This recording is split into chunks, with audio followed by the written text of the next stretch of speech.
Hello guys, চলে এলাম আবার খেলা খবর চ্যানেলে বিগ আপডেট নিয়ে। তো চলো বন্ধুরা, খুব গুরুত্বপূর্ণ আপডেট আছে, ফুল ভিডিওটা দেখতে থাকো, স্কিপ করবে না। স্কিপ করলে কিন্তু ভিডিওর মধ্যে অনেক কিছু মিস করবে। এবং এই খেলার খবর চ্যানেলে যারা নতুন আছো, অবশ্যই এই খেলার খবর চ্যানেলটাকে সাবস্ক্রাইব করে পাশে থাকা বেল আইকন ঘন্টাটাকে ঢং করে বাজিয়ে দাও, বেশি লাইক এবং কমেন্ট করে দাও, যাতে মোটিভেট হয় তোমাদের এই খেলার খবর চ্যানেলে আমি ফার্স্ট আপডেট দিতে পারি। তো চলো বন্ধুরা, ফার্স্ট যে আপডেটটা নিয়ে কথা বলবো, খুব গুরুত্বপূর্ণ একটা আপডেট নিয়ে কিন্তু তোমাদের সঙ্গে কথা বলবো। চলো, একটা গুড নিউজ তোমাদেরকে প্রথম থেকে দিতে চলেছি। তো মোহনবাগান শিবিরে মোহনবাগানে নাকি বস থাকছে, এরকমই জানানো যাচ্ছে। তো মোহনবাগানের বসটা কাকে বলা হচ্ছে? তো সেটা হচ্ছে হুগো বুমোস। একসময় মোহনবাগানের মিডফিল্ডের স্তম্ভ ছিল হুগো বুমোস। তো তোমরা অনেকেই জানো হুগো বুমোস ওড়িশা এফসি যাচ্ছে, এই যাচ্ছে সেই যাচ্ছে, অনেকেই বলা হয়েছে, অনেকেই কনফার্ম হয়েছে। কিন্তু মোহনবাগান ম্যানেজমেন্ট কিন্তু ভেতর তাদের কাজ তারা করে গেছে, বলেই দিয়েছে যে যাই বলুক না বলুক, আমরা যতক্ষণ না নড়ছি ততক্ষণ না কিন্তু হুগো বুমোস ওই মোহনবাগান শিবির থেকে নড়তে পারবে না। তো হুগো বুমোসকে নিয়ে সেরাম কিন্তু কোনো রকম মোহনবাগান ম্যানেজমেন্ট থেকে ছেড়ে দেওয়ার এবং থ্যাংক ইউ জানানোর কোনো রকমই কিন্তু বার্তা আসেনি। এবং যেটা জানা যাচ্ছে, হুগো বুমোসকে কিন্তু এই সিজনেও কিন্তু ডুরান্ড কাপ থেকে মনে হচ্ছে তাকে মনে হয় আনরেজিস্টার থেকে রেজিস্টার করে খেলানো হতে পারে। কারণ হুগো বুমোসকে মোহনবাগান দলেই রাখছে এবং মোহনবাগান দলে কিন্তু হুগো বুমোস এখনও পর্যন্ত রিকানেক্ট থাকছে এবং কন্টিনিউ করবে হুগো বুমোস। তো সেক্ষেত্রে মোহনবাগান শিবিরে কিন্তু একটা বড়ই খুশির খবর, হুগো বুমোস ফ্যানদের জন্য বড়ই খুশির খবর। এখনও পর্যন্ত কিন্তু মোহনবাগান ম্যানেজমেন্ট হুগো বুমোসকে ছেড়ে দেয়নি এবং হুগো বুমোস ওড়িশা এফসিতে যেতেও পারছে না। এবং হুগো বুমোস যদি মোহনবাগান শিবিরের জার্সি গায়ে আবার খেলতে নামে, সে কিন্তু তার আবার সেই পুরনো ফর্ম, তার পুরনো ছন্দ, তার মোহনবাগানের প্রতি ভালোবাসা আবার কিন্তু জেগে উঠবে। তো সেক্ষেত্রে আমি কিন্তু একটা জিনিস হতে চলেছে, মোহনবাগান শিবিরেই কিন্তু হুগো বুমোস কন্টিনিউ করতে চলেছে।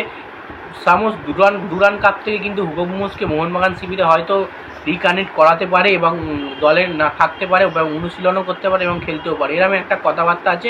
তোমরা এটা কিন্তু জেনে রেখে দাও, মোহনবাগান শিবির থেকে কোনো রকমই কিন্তু এখনও পর্যন্ত হুগো বুমোসকে নিয়ে কোনো রিলিজ এবং থ্যাংক ইউ জানানো কিছুই হয়নি। সেক্ষেত্রে বলাই চলে মোহনবাগান শিবিরেই কিন্তু এখনও পর্যন্ত রয়েছে হুগো বুমোস, ওড়িশা এফসিতে কোনো রকমই কিন্তু যায়নি। তো এবার যে আপডেটটা নিয়ে কথা বলবো, অনেকেই অনেক ভিডিও বানাচ্ছে, অনেকে অনেক কমেন্ট করেছে। তো জেমি ম্যাকক্লারেন নাকি আসবে না, এরমই কিন্তু একটা থাম্বনেল করেছে, অনেকেই দেখতে পেয়েছি আমি। তো বন্ধুরা, পুরোটাই কিন্তু ভুল। এই খবরগুলো পুরোপুরি ফালতু রটানো হচ্ছে শুধুমাত্র ভিউজ কামানোর জন্যে। হুগো বুমোস তোমার জেমি ম্যাকক্লারেন আসবে না, এরকম কোনো ধরনেরই হতে পারে না, কোনো দিনই হতে পারে না। কারণ জেমি ম্যাকক্লারেন পুরোপুরি কনফার্ম হয়ে গেছে মোহনবাগান শিবিরে, শুধু সইটা তার বাকি আছে। সইটা করতে একটু দেরি হচ্ছে কোনো প্রবলেমের কারণে, কিন্তু আমি বলেই দিয়েছি এই মাসের মধ্যেই কিন্তু জেমি ম্যাকক্লারেনের সই হয়ে যাবে। এই মাসের যে কোনো দিনের মধ্যে কিন্তু জেমি ম্যাকক্লারেন সই করে ফেলবে। আর তোমরা নিশ্চয়ই জানো 27 তারিখ থেকে ডুরান্ড কাপ আছে ফামোস, তার আগেই কিন্তু মনে হচ্ছে জেমি ম্যাকক্লারেনকে সই করিয়ে নিতে পারে মোহনবাগান ম্যানেজমেন্ট। তো মোহনবাগান ম্যানেজমেন্ট যে জেমি ম্যাকক্লারেন আসবে না, মোহনবাগান শিবিরে জেমি ম্যাকক্লারেন আসবে না, এই খবরটা কিন্তু পুরোটাই ভুয়ো খবর, মিথ্যে খবর। এইসব খবরে কিন্তু কান দিলে চলবে না, এইসব খবরে কান দিলে কিন্তু দুঃখ ছাড়া সুখ কিন্তু তোমরা কোনো রকমই খুঁজে পাবে না। এত বড় মানে প্রায় 14 থেকে 15 কোটি টাকা মার্কেট ভ্যালুর বিদেশি প্লেয়ার আসছে বলে কথা মোহনবাগান শিবিরে। তো এরকম জল্পনা কল্পনা তো অনেক হবেই, যে আসবে না। অপোনেন্ট টিম ভিডিও বানাবে যে জেমি ম্যাকক্লারেন আসছে না, এরকম কিন্তু অনেক কিছুই হবে। কিন্তু এরকম কথায় কান দিলে চলবে না। জেমি ম্যাকক্লারেন একরকম মোহনবাগান শিবিরে পুরোপুরি কনফার্ম হয়ে গেছে এবং তার জার্সি গায়ে পরার অপেক্ষা শুধু, এবং সইটা করার অপেক্ষা। এবং তারপরে মোহনবাগান শিবির থেকে অফিসিয়ালিভাবে অ্যানাউন্সমেন্টটা করে দেবে জেমি ম্যাকক্লারেনের নাম নিয়ে।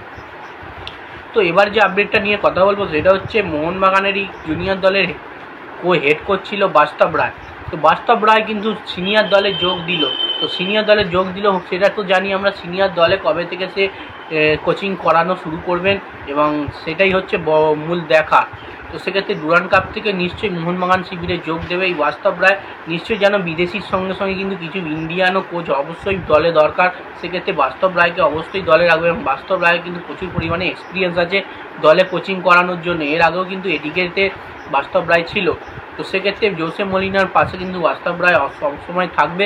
তো জোসে মলিনার সব রকম কোচ, হেড কোচ থেকে শুরু করে অ্যাসিস্ট্যান্ট কোচ থেকে শুরু করে bowling coach, fielding coach, fitness coach যবে আসবে তাদের কিন্তু তখনই কিন্তু বাস্তব রায় দলে যোগ দেবে। কারণ এখনও পর্যন্ত মোহনবাগান শিবিরে কোনো কোচ এসে পৌঁছায়নি। আর এইদিকে ইস্টবেঙ্গলে কিন্তু ক্লিফোর্ড কার্লোস কোয়াদ্রার থেকে শুরু করে অ্যাসিস্ট্যান্ট কোচ থেকে শুরু করে প্লেয়ার ক্যাপ্টেন থেকে শুরু করে সবাই কিন্তু দলে যোগ দিয়ে দিয়েছে ইস্টবেঙ্গলে। তো দেখা যাক মোহনবাগান শিবিরে কবে তাদের কোচ আসে, দেখলে আপডেট পেলেই তোমাদের ফার্স্ট আপডেট আমরা দিয়ে দেবো।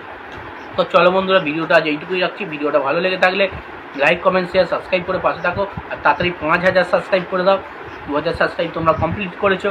তো চলো বন্ধুরা, ভাই নেক্সট ভিডিও